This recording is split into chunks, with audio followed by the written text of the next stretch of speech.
Hello! So for today's video, magluluto naman tayo ng something healthy for lunch. So ito na nga ang ating sahog at kailangan nating i-devein. Bale, tinanggalan na natin siya ng mga gilid-gilid at yung matatalas sa may bandang ulo at sa may bandang likod. So ayan, tanggalin natin yung dumi sa loob. Ayan, so ayan, saglit lang siya. Gagamitan lang natin siya ng chopstick. No, toothpick. Masyado kasing malaki kapag chopstick. Sorry, nagkamali lang. Okay, so para sure na malinis, ayan. So, actually, hindi siya lahat hipon ha. Bali, ilang perasong hipon lang. Plus, dinagdagan ko ng shrimp heads para mas malasa yung ating lutuin for today. Okay, so eto, gagamit tayo ng gata ng niyog. Ito yung coconut meat. So, ayan, kinayod na siya at kailangan natin siyang gatain para makuha natin yung milk. So, ito yung mga basic na sangkap. Ayan, sibuyas, bawang, sili, at saka luya, kamatis, at patis. Nakalagay na rin dyan yung salt, pepper, at pampalasa. Okay, so ito na ang ating nalinisan na pangsahog, ang ating shrimp at shrimp heads. At ito na yung gata ng niyog. So, mukha na siyang milk, diba? Coconut milk. So, on the other side naman, makikita natin ang ating gulay, squash, ladyfingers, string onions, at ang ating eggplant. So, hiniwa ko na silang lahat. Okay, so ready na tayo sa pagluto.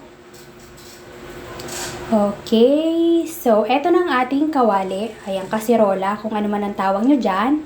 So, painitin natin at lagyan ng cooking oil.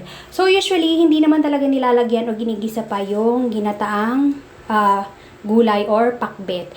Pero sa case ko, hindi siya pakbet kasi wala akong bagoong. So, ginisa ko lang siya para yung lahok natin na shrimp ay hindi malansa. Okay, ilagay na natin sibuyas, bawang. Sunod na natin ang luya at kamatis. So, painitin natin siya saglit at medyo lutuin ng konti. Tapos, ilalagay na natin ang ating hipon. Okay, haluin muna natin. Ayan. So, medyo mainit habang nagluluto.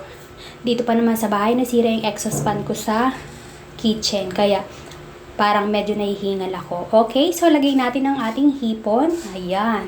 So, sinabi ko nga sa inyo, hindi siya lahat hipon. Kasi diba, masyadong magastos kapag purong hipon yung ilalagay natin. So, sa budget kong ito, pang ulam na namin to ng buong maghapon. So, parang nasa 230 pesos lang siya. Kasi parang 6 pieces na hipon lang yung nilagay ko. So, nakakatipid na, diba? Kasi kapag bibili ka sa labas, tapos hindi masyadong masarap, kailangan ko pa ng merienda. So, gagastos ako ng mga 200 to 300 pesos sa ulam at saka merienda, which is masyadong magastos. Okay, medyo naluluto na ang ating hipon. Ilagay natin ang squash kasi ito yung isa sa pinakamatigas. So, haluin lang natin yan para masute at medyo lumasa. Ayan. So, hayaan lang natin saglit. Ilalagay na natin ang talong. Okay, o ang ating eggplant na hiniwa. Okay? So, ayan, ang ating talong. Hiwain lang natin saglit.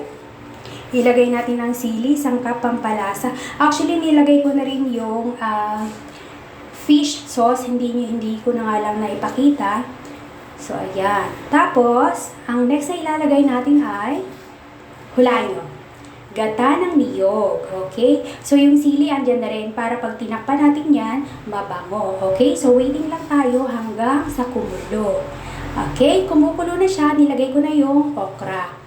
Ayan. Kasi yung okra, hindi ko hiniwa. And then, yung pinakahuli as yung string beans kasi madali siyang maluto.